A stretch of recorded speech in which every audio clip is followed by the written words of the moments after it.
আসসালামু আলাইকুম।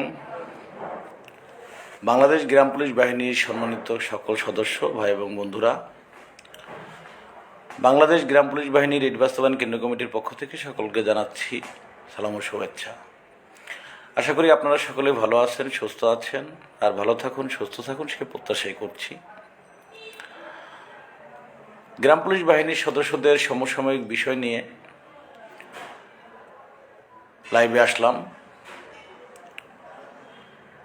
বিশেষ করে বাংলাদেশ গ্রাম পুলিশ বাহিনীর সদস্যরা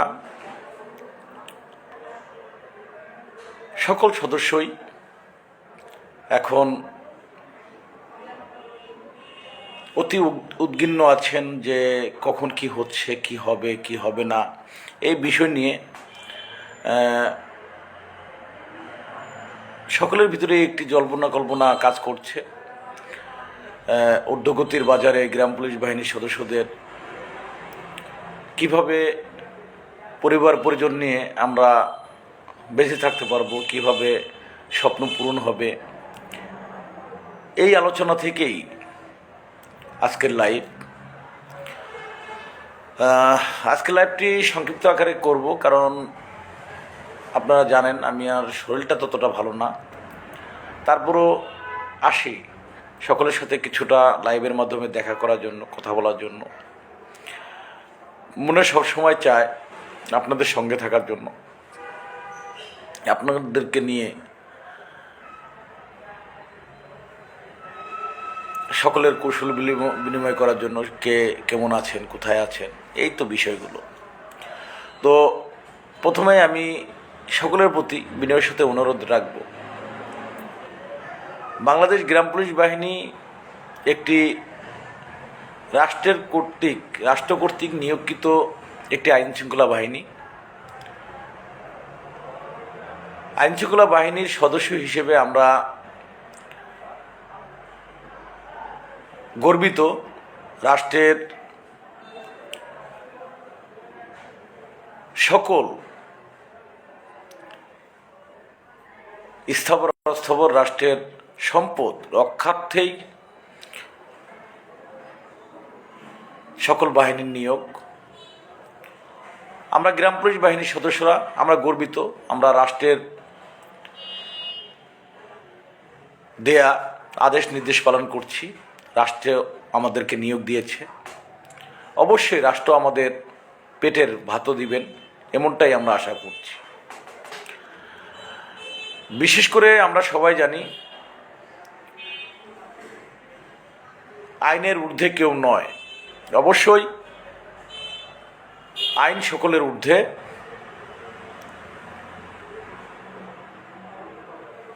আইনের মাধ্যমে আমরা যেমন আইন শৃঙ্খলা বাহিনীর সদস্য, আইন রক্ষা করা, আইনের মাধ্যমে রাষ্ট্রকে নিরাপদ রাখা আমাদের যে দায়িত্ব, এই দায়িত্ব পালন করবে বাংলাদেশ গ্রাম পুলিশ বাহিনীর সদস্যরা সবসময় প্রস্তুত রাষ্ট্রকে নিরাপদ রাখার জন্য। রাষ্ট্রের প্রয়োজনে আমরা সবসময় ঝাঁপিয়ে পড়তে রাজি এবং আমরা প্রস্তুত আছি রাষ্ট্রের যে কোনো দ্রোহ সময়, রাষ্ট্রের যে কোনো জরুরি অবস্থায় বাংলাদেশ গ্রাম পুলিশ বাহিনীর সদস্যরা সর্বোপরি প্রস্তুত রাষ্ট্রের দেওয়া অর্পিত দায়িত্ব পালন করতে।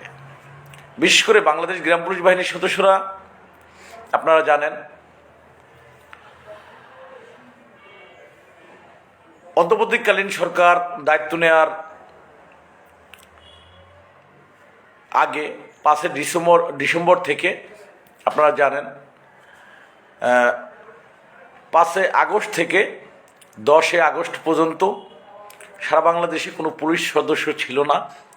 তখন এই রাষ্ট্রকে আপনারা জানেন, এই রাষ্ট্রকে নিরাপদ রাখার জন্য বাংলাদেশ গ্রাম পুলিশ বাহিনীর সদস্যরা সবসময়ই কাজ করে গিয়েছে নিরলসভাবে। এবং আপনারা সকলেই অবগত আছেন যে গ্রাম অঞ্চলে এই গ্রাম পুলিশ বাহিনীর সদস্যরা তাদের রাষ্ট্রকে নিরাপদ রাখার জন্য অত্যন্ত প্রহরী হয়ে সর্বসময়ই কাজ করেছে, যে কারণে যে 5 দিন সারা বাংলাদেশে কোনো পুলিশ সদস্য ছিল না, সেই সময়টায় অনেক জায়গায় অনেক ঘটনাই ঘটেছে। কিন্তু গ্রাম অঞ্চলগুলোতে দেখেন আইনের কোনো অবনতি হয়নি এবং গ্রাম পুলিশ বাহিনীর সদস্যরা নিচ্ছিদ্র নিরাপত্তার ব্যবস্থা করেছে এবং গ্রাম পুলিশ বাহিনীর সদস্যরা সর্বোপরি রাষ্ট্রের প্রয়োজনে তারা ঝাঁপিয়ে পড়েছে, কাজ করেছে, রাষ্ট্রকে নিরাপদ রেখেছে। আমরা বাংলাদেশ গ্রাম পুলিশ বাহিনীর সদস্যরা রাষ্ট্রের প্রয়োজনে নিজের জীবন দিতেও আমরা প্রস্তুত, কারণ এই রাষ্ট্রটি আমার আপনার সকলের।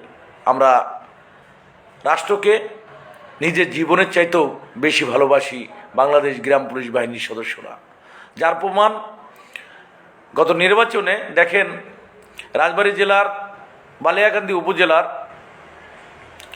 গ্রাম পুলিশ সদস্য নির্বাচনী ভোট কেন্দ্রের পাহারায় ছিলেন, কিন্তু তার ভোট কেন্দ্র থেকে কিঞ্চিত মাত্র তাকে সরাতে পারেনি, তাই গ্রাম পুলিশ সদস্যকে হত্যা করা হয়েছিল। ওয়ালাইকুম সালাম রুবেল ভাই, শালম ভাই, ওয়ালাইকুম সালাম। আলহামদুলিল্লাহ আব্দুল মালিক ভাই, লাবলু ভাই, আলহামদুলিল্লাহ আগের চেয়ে ভালো আছি। তো সকলের কমেন্টগুলো দেখছি আমি, যদিও একটা সাইডে যখন কথা শুরু করা যায় তখন কিন্তু ওই কথার শেষ না করা পর্যন্ত কোনো উত্তর দেওয়া যায় না। তো যাই হোক, আপনাদের সকলের জ্ঞাতার্থেই বলছি, অবশ্যই রাষ্ট্রের প্রয়োজনে গ্রাম পুলিশ বাহিনীর সদস্যরা যেমন লড়াকু সৈনিকের ভূমিকা অবতীর্ণ হয়েছে এবং গ্রাম পুলিশ বাহিনীর সদস্যরা সর্বোপরি কাজ করছে, সে জায়গা থেকে আপনাদের সকলের কাছে আমার বিনয়ের সাথে অনুরোধ,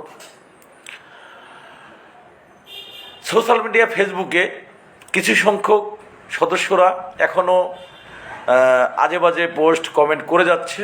আমি তাদেরকে আজকের লাইভের মাধ্যমে আবারও আমি অনুরোধ করছি, রাষ্ট্রীয় পোশাক পরে রাষ্ট্রের বিরুদ্ধে আপনি অবস্থান নিতে পারেন না। অবশ্যই আপনি রাষ্ট্রের নিয়োগকৃত কর্মচারী হিসেবে আপনার দায়িত্ব আইনগতভাবে আপনার যে কোনো চাওয়া পাওয়া, যে কোনো বিষয়ে কথা বলা। তো অনেক সদস্যরাই অতি উৎসাহিত হয়ে ফেসবুকে বিভিন্ন ধরনের পোস্ট কমেন্ট করছেন, যেটা নিয়ে কিন্তু গোয়েন্দা বিভাগ সবসময় কাজ করছে। রাষ্ট্রের নিরাপত্তা নিশ্চিত করা যেমন আমাদের দায়িত্ব, রাষ্ট্রকে সুরক্ষিত রাখা যেমন আমাদের দায়িত্ব, তেমন বাংলাদেশ গ্রাম পুলিশ বাহিনীর সকল সদস্যদের প্রতি আমার অনুরোধ, আমরা কখনোই রাষ্ট্রের বিপক্ষে অবস্থান নেব না, আমরা কখনোই রাষ্ট্রবিরোধী কোনো কর্মে লিপ্ত হব না। আমরা অবশ্যই রাষ্ট্রের এই সংস্কারের যে কাজ চলছে এই মুহূর্তে রাষ্ট্রর সর্বোচ্চ ঊর্ধ্বতন কর্মকর্তাগণ, যে নীতি নির্ধারক যারা আছেন, তারা যে সিদ্ধান্ত নিয়েছেন যে মহার্ঘ ভাতা, সেই মহার্ঘ ভাতার বাস্তবায়নের জন্য আমি রাষ্ট্রের সকল ঊর্ধ্বতন কর্মকর্তাদের প্রতি কৃতজ্ঞতা জানাচ্ছি, ধন্যবাদ জানাচ্ছি। বিশেষ করে আমি অবশ্যই আশাবাদী 1 থেকে 20তম গ্রেড পর্যন্ত বাংলাদেশ সরকারের এবং রাষ্ট্রের যে কর্মচারীরা আছেন তারা মহার্ঘ ভাতা প্রাপ্ত হবেন। আর মহার্ঘ ভাতার কেন কোন কারণে এটা অলরেডি সকলে জেনে গেছেন। বিশেষ করে মহার্ঘ ভাতা হলো ঊর্ধ্বতন দ্রব্যমূল্যের ঊর্ধ্বগতির যে ম্যানেজমেন্টের বিষয়টা থাকে, ঊর্ধ্বগতির হওয়ার কারণে রাষ্ট্রের যে কর্মচারীরা আছেন, সরকারের যে কর্মচারীরা আছেন, তারা কিন্তু বিপাকে পড়ে যায়। সবাই, ছোট বড় বলতে সবাই 1 থেকে 20তম গ্রেডের মধ্যে যারা আছেন সকলেই। সেক্ষেত্রে ছোট যারা, যেমন আমরা গ্রাম পুলিশ সদস্যরা 19তম 20তম গ্রেডের কর্মচারী। তো আমাদের ক্ষেত্রে বেশি সমস্যা। সেক্ষেত্রে মাননীয় সচিব মহোদয় ক্লিয়ার করে বলে দিয়েছেন, যারা পিয়ন থেকে শুরু করে যারা ঊর্ধ্বতন কর্মচারীরা আছেন, পিয়নরা বেশি পাবেন, কারণ তাদের সমস্যাটা বেশি। তো গ্রাম পুলিশ সদস্যরা 19তম 20তম গ্রেডের কর্মচারী হিসেবে আমি মনে করি রাষ্ট্রের সর্বোচ্চ নীতি নির্ধারক যারা আছেন,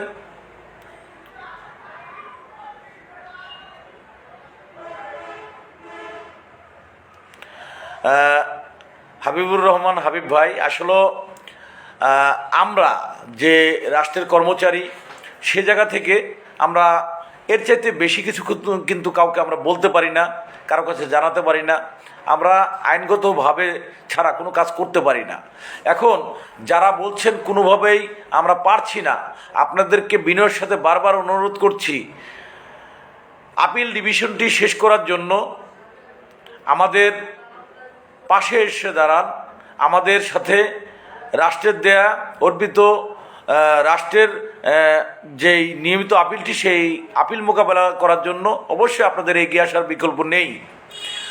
আপনারা শুধুমাত্র ফেসবুকে বলছেন আর লিখছেন। এই ফেসবুক লাইভে অনেক গ্রাম পুলিশ সদস্যরা লিখেছেন, উজ্জ্বল ভাই অন্তত আপনি অনেক কষ্ট করেন,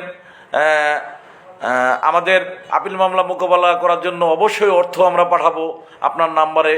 কাল সকাল হলেই, সকাল 10টার মধ্যেই আমার লাস্টে 6 নাম্বার 9 নাম্বার, কেউ বলছে 3 নাম্বার থেকে ফোন যাবে এবং সে অর্থ পৌঁছে যাবে ইনশাল্লাহ। তো যাই হোক, আসলে মিথ্যা ভিত্তিহীন কথা কাউকে কোনো আশা দেয়া, এটা কিন্তু অবশ্যই সে মানুষটাকে মেরে ফেলার সমান। কারণ এর আগেও আপনাদের একটি গল্প, যে বরফের রাজ্যে একজন বৃদ্ধ লোকের বেঁচে থাকা এবং তাকে আশা দেওয়ার পরে সে লোকটি আর শীতের মাঝে আর নিজেকে রক্ষা করতে পারেনি। তো বাংলাদেশ গ্রাম পুলিশ বাহিনীর সম্মানিত সকল সদস্যদের প্রতি আমার অনুরোধ, বিশেষ করে যদি আপনারা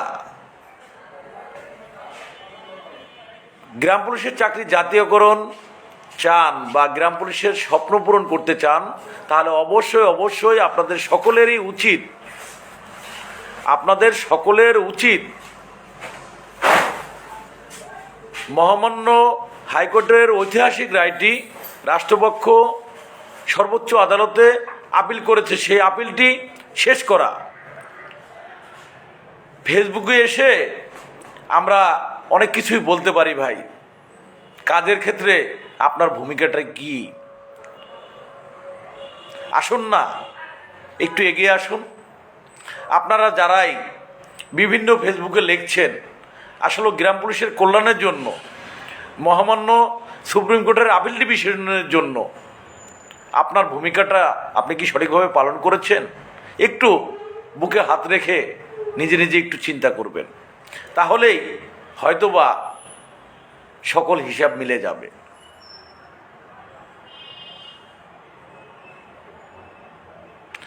ধন্যবাদ। চট্টগ্রাম সন্দ্বীপ থেকে প্রিয় ভাই, মহার্ঘ ভাতা কি ভাইয়া? মহার্ঘ ভাতা হলো রাষ্ট্রের কর্মচারীদের, মানে সরকারের 1 থেকে 20তম গ্রেডে যারা আছেন তারা এই মহার্ঘ ভাতার পাবেন। এটা হলো দ্রব্যমূল্য বাজার নিয়ন্ত্রণের যে বিষয়টি থাকে, দ্রব্যমূল্যর যে বিষয়টি, এখন সব কিছুর দাম বেশি, যে কারণে যে বেতনটি রাষ্ট্রের কর্মচারীদেরকে দিচ্ছে সেই বেতনে তাদের হচ্ছে না, যে কারণে রাষ্ট্রের যে কর্মচারীরা আছে তারা ভুল রাস্তায় যেতে পারে। তো তারা যেন ভুল রাস্তায় না যায়, কোনো ঘুষ না খায়, সঠিক রাস্তায় চলে, এই কারণেই কিন্তু এই মহার্ঘ ভাতাটা করেছে। এবং এই মহার্ঘ ভাতা দ্রব্যমূল্যের সাথে আপনার বেতনকে নিয়ন্ত্রিত করবে। আশা রাখি বুঝতে পেরেছেন। অর্থাৎ আমরা গ্রাম পুলিশ বাহিনীর সদস্যরা, আপনারা সকলেই জানেন, মহামান্য হাইকোর্টের ঐতিহাসিক রায়ের মাধ্যমে গ্রাম পুলিশ সদস্যদেরকে আদালত স্বীকৃতি দিয়েছে। গ্রাম পুলিশ বাহিনীর সদস্যরা রাষ্ট্রের 19তম 20তম গ্রেডের কর্মচারী। কথা কি সত্য না মিথ্যা একটু কমেন্টের মাধ্যমে জানাবেন। যারা লাইভে আছেন তাদের সকলের কাছে আমার অনুরোধ, একটু কমেন্টের মাধ্যমে জানাবেন।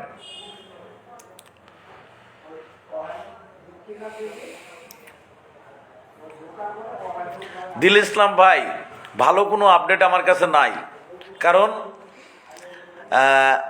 আমি যতটুকু বুঝি, যতটুকু জানি, আমি ততটুকুই বলছি। আর ভালো কিছু জানতে হলে অবশ্যই অবশ্যই আপনাদেরকে চোখ রাখতে হবে, বা জানতে হলে আপনাদের খোঁজ নিতে হবে আদালতে, মন্ত্রণালয়ে। তো আমি মন্ত্রণালয়ে যাই না ভাই, আমি শুধুমাত্র আদালতেই দৌড়ঝাঁপ করে থাকি এবং আদালতের আপডেটগুলো আমি আপনাদেরকে দিয়ে থাকি।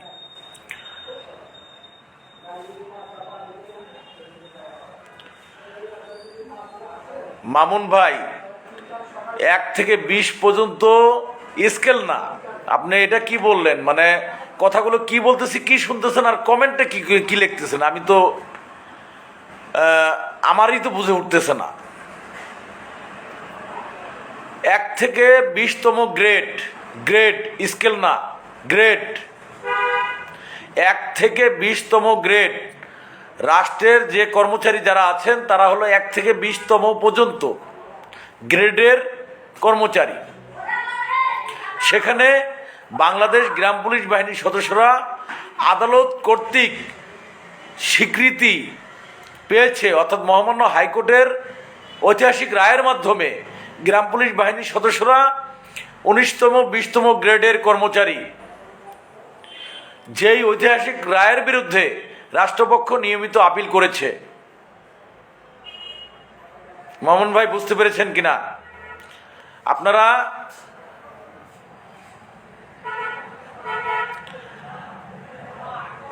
এক থেকে 20তম পর্যন্ত কারা কারা আছে, আপনি একজন ডিসি, সচিব, এসপি, মানে রাষ্ট্রের কর্মচারী কারা, তাদেরকে আপনি চেনেন না? এটা কি বললেন ভাই? একটু ভালো করে খেয়াল করে দেখেন, অবশ্যই চেনেন, হয়তো বুঝার ভুল আছে আমাদের। রাষ্ট্রের কর্মচারী সচিবগণ,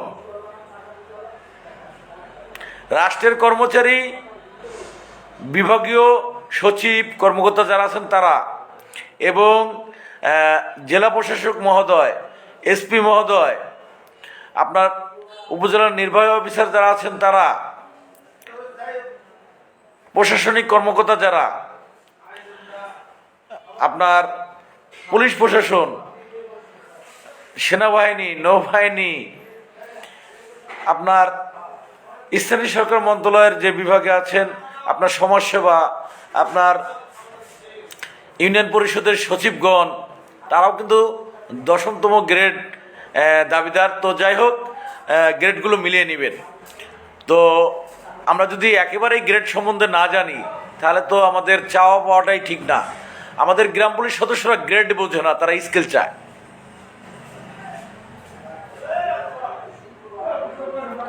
তো যাই হোক, আমাদের সকল কিছু বুঝতে হবে, না বুঝলে এই গ্রাম পুলিশ বাহিনীর সদস্যদেরকে ভুল বলবে।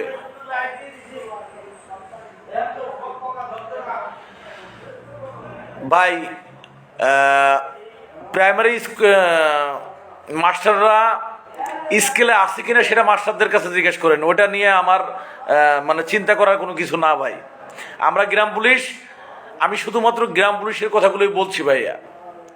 এখানে অন্য কোনো বাহিনী, অন্য কোনো কর্মচারী নিয়ে আলোচনা না ভাই। আসলে আপনারা যাই কমেন্ট করেন, একটা জিনিস কি, সেই কমেন্টটা থাকতে হবে আমাদেরকে ঘিরে। আমরা গ্রাম পুলিশ সদস্যরা আমাদের সুখ দুঃখের কথাগুলো নিয়েই কিন্তু লাইভ। তো যারা লাইভে আছেন তারা একটু লাইভটা শেয়ার করে দিবেন, সকলে যাতে লাইভে যুক্ত হয়। আমি শেষ দিকে চলে এসেছি, অল্প কিছু কথা বাকি আছে, সেই কথাগুলো বলবো। আর এই কথাগুলো যদি বাংলার গ্রাম পুলিশ সদস্যরা সঠিকভাবে সঠিক সময়ের ব্যবহারটা করে তাহলে হয়তোবা গ্রাম পুলিশ বাহিনীর সদস্যদের স্বপ্ন পূরণ হতে পারে। সো সকল ভাই বন্ধুদেরকে আমি অনুরোধ করব, হ্যাঁ রুবেল ভাই ধন্যবাদ আপনাকে, অনেক অনেক ধন্যবাদ। কমেন্টের মাধ্যমে অলরেডি রুবেল ভাই দেখেন আপনাদের উদ্দেশ্যে সে কমেন্ট করে জানিয়ে দিয়েছে আমরা অবশ্যই 19তম এবং 20তম গ্রেডের কর্মচারী, যা হাইকোর্ট দ্বারা স্বীকৃত, এটা 100% সঠিক।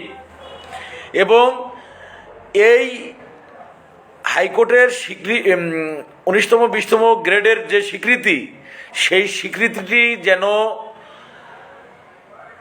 1 তারিখ, জানুয়ারি মাসের 1 তারিখ 25 সাল যেন বাস্তবায়ন হয় গ্রাম পুলিশের 19তম 20তম গ্রেডটি, যার মাধ্যমে গ্রাম পুলিশ বাহিনীর সদস্যরা যেন মহার্ঘ ভাতা পান। আমি সকলকে বিনয়ের সাথে অনুরোধ করছি, আপনারা সকলে জানেন বাংলাদেশ গ্রাম পুলিশ বাহিনীর ঐতিহাসিক রায়ের বিরুদ্ধে রাষ্ট্রপক্ষ যে আপিলটি করেছেন, সেই আপিলটি আপনারা জানেন মঙ্গলবার বুধবার কার্যতালিকায় থাকে, মঙ্গলবার বুধবার কার্যতালিকায় থাকে। অবশ্যই ডিসেম্বর মাসের আপনারা জানেন 31শে ডিসেম্বর পর্যন্ত মহামান্য সুপ্রিম কোর্ট বন্ধ, এবং জেলা জজ কোর্টগুলোও এই ডিসেম্বর মাসে কিন্তু বন্ধ। 1 জানুয়ারি রোজ বুধবার মহামান্য সুপ্রিম কোর্ট আপিল ডিভিশন খুলতে যাচ্ছে, এবং 1 জানুয়ারি থেকে 1 জানুয়ারি 2025 সাল ওই দিন থেকেই কার্যকর হবে মহার্ঘ ভাতা। তো আপনাদের সকলেই হয়তোবা বুঝে গেছেন উজ্জ্বল ভাই কি বলতে চাচ্ছে, কি হতে যাচ্ছে। আগামী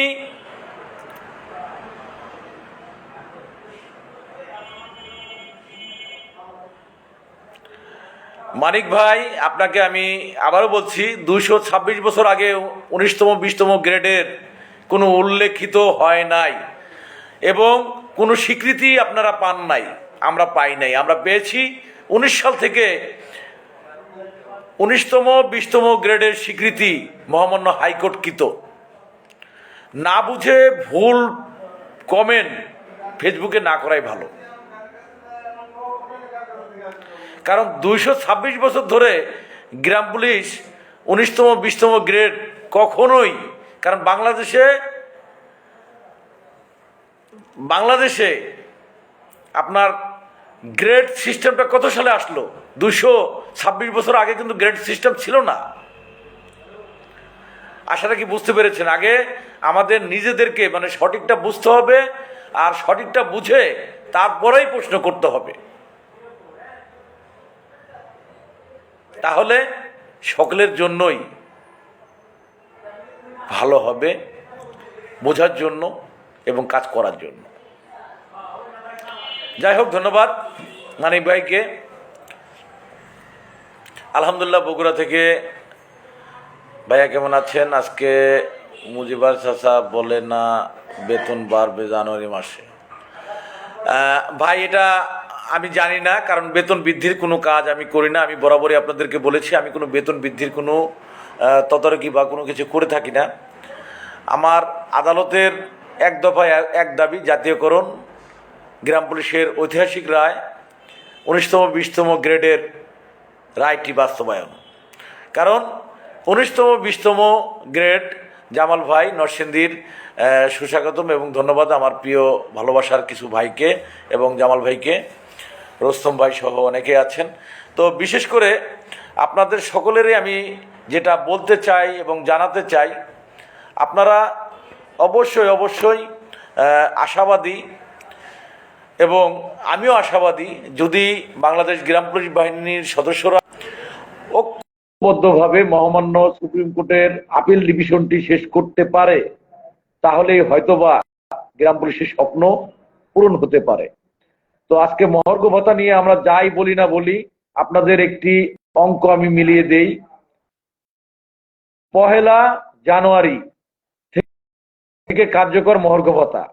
1 জানুয়ারি বুধবার গ্রাম পুলিশের মামলাটি, আপিল মামলাটি অবশ্যই আশা রাখি আদালতের, সর্বোচ্চ আদালতের মহামান্য প্রধান বিচারপতির 1 নম্বর কোর্টে কার্যতালিকায় থাকতে পারে। অবশ্যই ওই দিন থেকেই কিন্তু মহার্ঘ ভাতা বাস্তবায়ন কার্যকর হওয়ার কথা বলা হয়েছে। তো ওই দিন কিন্তু গ্রাম পুলিশের মামলাটি, আপিল মামলাটির শুনানি হয়ে রাষ্ট্রপক্ষের আপিলটি খারিজ হতে পারে, কিন্তু সেটা আমাদের আদায় করে নিতে হবে। আমাদের আইনজীবী সহ সকল কিছু ম্যানেজমেন্ট করে কাজগুলো করতে হবে। তো আমরা সবাই জাতীয়করণ চাচ্ছি, মহার্ঘ ভাতা চাচ্ছি, আসলে সেই কাজগুলো করার জন্য আদালতের দোরগোড়ায়, আদালতের মাধ্যমে যে কাজগুলো করতে হবে সেটার জন্য কতটুকু উদ্যোগ নিয়েছেন, কতটুকু হেল্প করেছেন উজ্জ্বল খানকে, কতটুকু পাশে দাঁড়িয়েছেন উজ্জ্বল খানের, কতটুকু পাশে দাঁড়িয়েছেন রিট কমিটির,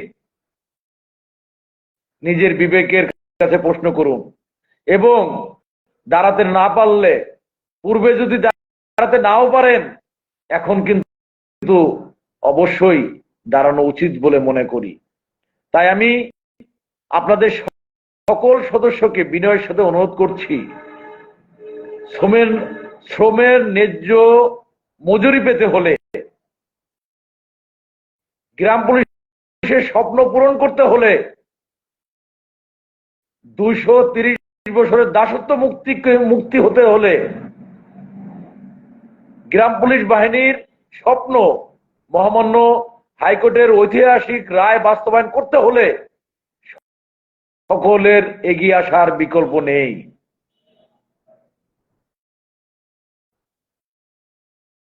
আরশাদুল ইসলাম ভাইজান, আমি আপনাকে বলি নাই যে চাঁদা দেন,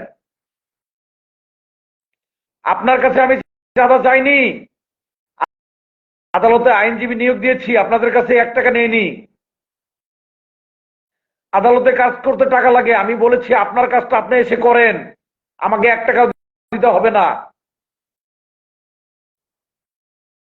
আমাকে 1 টাকাও দিতে হবে না। আপনি আমাকে কেন টাকা দেবেন? আপনার কাছ থেকে কেন চাঁদা চাইবো?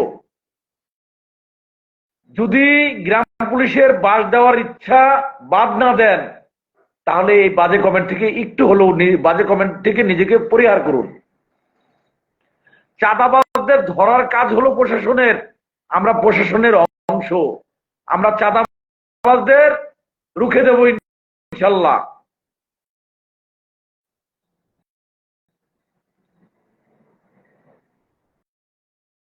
আসাদুল ভাই, আপনি চাঁদার বিষয়ে আর একটা কথা আমার এই লাইভে কমেন্ট করবেন না, বিনয়ের সাথে অনুরোধ করছি। সহযোগিতা, আপনি এই মামলার জন্য সহযোগিতা করবেন, এটা চাঁদা নয়। চাঁদা মানে বোঝেন?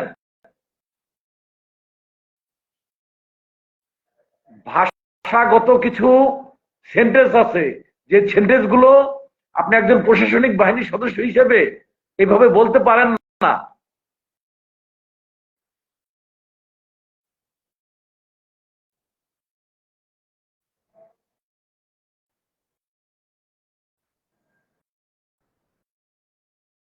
দিন ইসলাম ভাই, আমরা এতদিনে একটু শ্রম দিলে হয়ে যেত, তো এতদিন আমরা শ্রম দিই নেই, এখন একটু আপনারা শ্রম দেন। এ পর্যন্ত আদালতে টপ লিস্টে আশেপাশে কিন্তু গ্রাম পুলিশের মামলাটি ঘুরপাক খাচ্ছে, কিন্তু আপনাদের কোনো দায়িত্ব নেই না, খালি আপনাদের ফেসবুকে এসে খালি কমেন্ট করার দায়িত্ব। ভাইয়া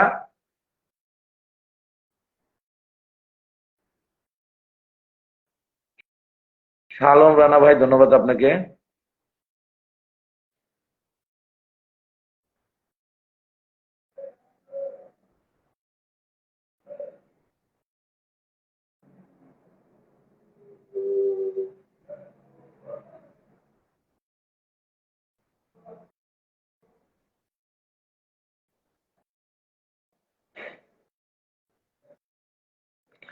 তো যাই হোক, কেউ আমার কথায় ভাষায় কষ্ট নেবেন না। আসলে আমার কথাগুলোই এমন, একটু উত্তেজিত মাঝে মাঝে হয়ে যায়।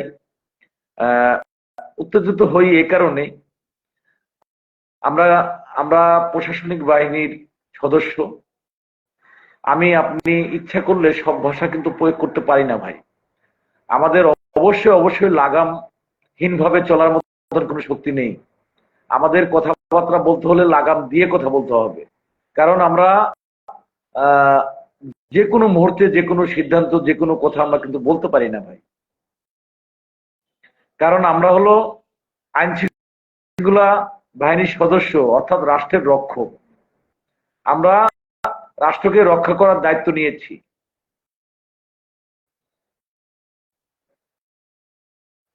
আসাদুল ইসলাম ভাই, লাল মিয়ার খবর জানতে হলে আপনি আদালতে চলে যান, ঢাকা জজ কোর্টে চলে যান, এবং চলে যান হলো ঢাকা কেন্দ্রীয় কারাগারে, তাহলে তার বিষয়ে জানতে পারবেন।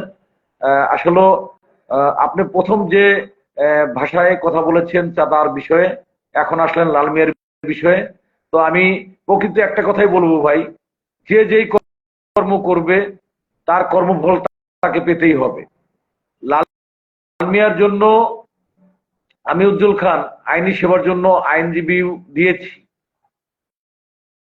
কিন্তু ঢাকায় আমি যাইনি ভাই। কারণ আমার ঊর্ধ্বতন যে কর্মকর্তারা আছেন তারা আমাকে যে নির্দেশনা দিয়েছেন, আমি জেলার বাইরে যেতে পারি না, যেতে পারবো না, যে কারণে আমি জেলার বাইরে যাইওনি।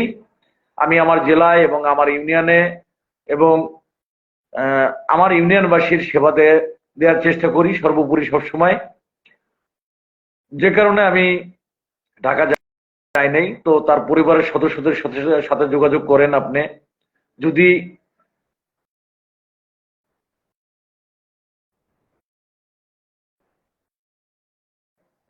বিশেষ করে আপনারা বুঝতেই পারছেন, আহ, আমি ধান্দাবাজি করি যাই করি, হাইকোর্টের রায়টা নিজের বাবার জমি বিক্রি করার টাকা দিয়ে এনেছি ভাই, আপনার বাবার না। আপনি আসাদুল আজ পর্যন্ত একটি টাকা উজ্জ্বল খানকে দেন নাই। তো আমি ধান্দাবাজি করি যাই করি, যদি ন্যায়সঙ্গত ছাড়া অন্যায় কিছু করি, তাহলে কিন্তু আইন শৃঙ্খলা বাহিনীর সদস্যরা আছে, তারা অবশ্যই আমাকে ছাড় দেবে না। বলা আছে আল্লাহ পাক ছাড় দেয়, ছেড়ে দেয় না। তো